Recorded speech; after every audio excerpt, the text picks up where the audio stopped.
Most of us fail in life because we're afraid of what everyone around you is thinking. That's 100% truth. People, one thing you have to learn early in life. I didn't learn this till later on. I don't give a motherfucker. You can't care what anybody thinks about you. If I cared what people thought about me, you think I'd be yelling out here, doing a 105-pound ruck, talking shit? This is who I am. Find out who you are and own that motherfucker and tell people to go f themselves. I had to stop caring what people thought about me. I realized that everybody's up. That's the one thing I realized. I walked around and I put these people on a fucking pedestal. Everybody was better than me. So I can't tell you anything about me because you're gonna judge me and I'm gonna feel even worse than what I am. What I realized, once I calmed my mind down and sat back and looked at how jacked up this world is, once you realize that you are not alone, everybody that's talking to you about how jacked up you are, only thing they've done better than you is they've hidden their f***ed up world better than you have. That's all they've done. We live by the narrative of other people. When I first called a recruiter to be a Navy SEAL and I was 297 pounds, the first recruiter looked at me and said, "You're not gonna be able to make this, man." So what he was doing was he's projecting his energy on me. He knew he couldn't be a fucking Navy SEAL. So God helped this black guy, because I was only the 36th African American to make it through in over 70 years. How's this black fat guy gonna make it through in my ass? He wouldn't even want to try. So he's projecting this. So a lot of us who are negative people, all we do is project how we feel on other people. A lot of times I'll be in a 200-mile run or something like that, and I'm all jacked up. Body's broken, mind's broken, spirit's broken. I started to say, what if I can pull this off? When I first walked into the Navy SEAL recruiter's office, he looked at me and said, there's only been 35 African Americans in 70 years make it through. You know what I said to myself? What if I can be the 36th? It's the what if I can pull off a fucking miracle. What if I can become someone that no one thinks I can be? And just me talking about that, I have the hair going up on my arms because it makes me just like, what if? So what happens is that there's a lot of negative people walking around the planet Earth who are afraid to try, because a lot of people are very negative in this world. So we are afraid to fail. Why? I told you, man, shouldn't even try it, dude. Just chill out, relax. Why are you so crazy? Why are you so obsessed? So all that stuff drives the quitting mind, I call it. The mind wants to quit. The mind's tired. The mind thinks it's very deserving. So the biggest problem in this world is other people, not yourself. It's other people in your head. They are puppet mastering you pretty much on your life. My next door neighbor 2 months ago, she just killed herself. Tons of veterans I know, they killed themselves. I got an email 2 weeks ago from a family member that an 11-year-old boy killed himself from people at school bullying him. One thing about life is that people in life, they are the ultimate puppet masters. They exploit your weakness and they love to walk you around life and own space in your head. One of the biggest ways to cut those strings and walk on your own 2 fucking feet to your own destination in life is to build self-respect, self-esteem, self-discipline, all those things. Stay hard is not just about going to the fucking gym. Stay hard is about going that extra step when you fucking can't. That's what builds self-esteem and self-respect. Stay hard. Because I realized once I was talking to myself the right way and all this shit wasn't in my mind, wow.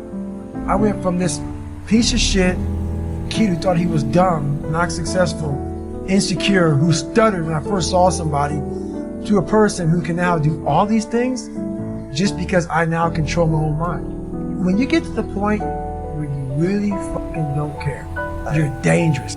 You become very, very dangerous. I'm not saying don't care like, I don't care if I do that. No, when you don't care about other people and how they view you, about how you walk, how you talk, how you dress, where you want to go with your life. With success in life comes more haters. Don't make them hurt your feelings. Use them for fuel. Use them for energy. In times of need, put them on the fucking mental Rolodex in your mind. And when you don't want to do shit, roll through your brain. Pull up that motherfucker that you need. That person who said you couldn't do something. Weren't fast enough, good enough, smart enough, where the fuck it may be. Use it for energy. Instead of killing them with kindness, torch them with fucking success. In life, we have to continue pushing past the odds. Use everything this world has to give you for fuel. Stay hard. You know, growing up, I didn't want to tell anybody I wanted to be in the military. Because why? Some of my black friends, I was afraid of what they think. I was afraid of what other people thought about me. So now, when I go in the military, I didn't know you would fucking join the military. Yeah, I didn't tell you because I was afraid of what you thought. Once again, man, you're allowing other people to shackle your mind. It's the worst thing in the world. So when I saw the military uniform when I was growing up, I thought to myself, if I can get that uniform on, I would find honor in wearing the uniform. So not only do I want to be in the military, I want to be in special ops. But I realized to be in special ops, you gotta know how to swim. So I got a how-to book on swimming. First page was easy, float. So I went to the pool, tried to float. I sank right down to the bottom. I realized I was negative boy as hell. The more I failed, the more my father's words were creeping to my mind about how I'm not good enough. All this other bullshit he said to dehumanize me. As time went on, I started realizing the more I didn't quit, the more self-respect I gained. And the power was all mine. In life, it's important to do one thing. Many people will try to dehumanize you. It's up to you to find self-respect and dignity in yourself. You don't need a uniform to have honor. You need to have pride in yourself. Dignity. Stay hard. You have to first accept it before you can fix it. A lot of people walk around, oh man, I'm good. I'm good. No, you're not. You have to accept what you're not. You have to, and people don't want to do that. That's the only way you can fix it. You have to accept it first before you can go on the journey. A lot of folks never even start the journey, man.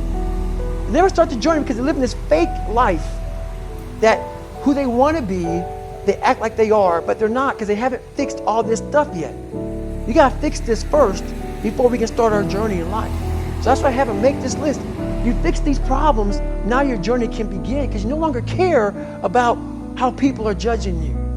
When you care more about how someone's judging you, you're going to stay right there. There's no forward momentum. Do you think you could go the other way and maybe become a bit cold if you don't care what anyone thinks? Your fiance, your kids, they're not the people around, do you not care what they think? See, that's the thing about it. You have to have an understanding of what not caring means. If your fiance and your kids don't believe in you, you can't care what they think. That means you chose the wrong support staff. So that's why a lot of people don't understand one another. Your support staff has to be like, if I want to go out and do whatever it is, my support staff is, my fiance. If she's like, you know what, I don't think that you should be doing that, I have to take it, why? So I can be open-minded. So why are you saying this? But if she's saying it because of her, no, that's not the right thing. Because I need backing, open-mindedness, I need support. So you gotta be very clear thinking about all this stuff. For instance, there's all these things that are on TV, and we have all these news people judging people who f***ed up in life. And yeah, they made big mistakes. But that person who is judging you on TV, I guarantee you that news person and say, I'm glad that my shit didn't come out. I know that about people. So if you want to sit back and judge how jacked up I was and how messed up my life was, Merry Christmas, go for it. Have a good time. But I'm smiling at you right now, knowing you have a secret that you're not willing to share. It gives you a lot of power when you're able to go on a podcast this big and say, hey, tell me, I'll tell you anything you want to know. I no longer care. There's a lot of power in that. To be able to put your life on a billboard for the whole world to see and say, judge it, man. Judge it. Like just me talking about it makes me feel good. And that's another thing about it. When you are willing to talk about how jacked up you are, the strength, that big rock that you carry, it just starts to come off you. It just starts to come off. That's why I do it so often. I'm like, hey man, I'll tell you anything you want to know. I'm tired of being afraid. I'm tired of not telling you shit. I'm tired of lying about how good I'm not. I used to always want people to accept me and like me. So I became who they were. If you like something and I didn't like it, I liked it because you liked it. Become unapologetic of who the f you are in your life. If you get after it and you're a hard motherfucker, get after it. You gotta make yourself better than what you think you are. And what that requires is people to not f***ing understand you, not know you, not get you at all. Look at you like you're off. Look at you like you have a problem.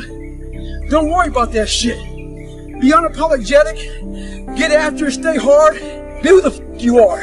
My circle's very small. I make sure I didn't handpick these people. Because I'm like, so you don't want people in your corner that are like, oh, they pat you in the back for what the f you do.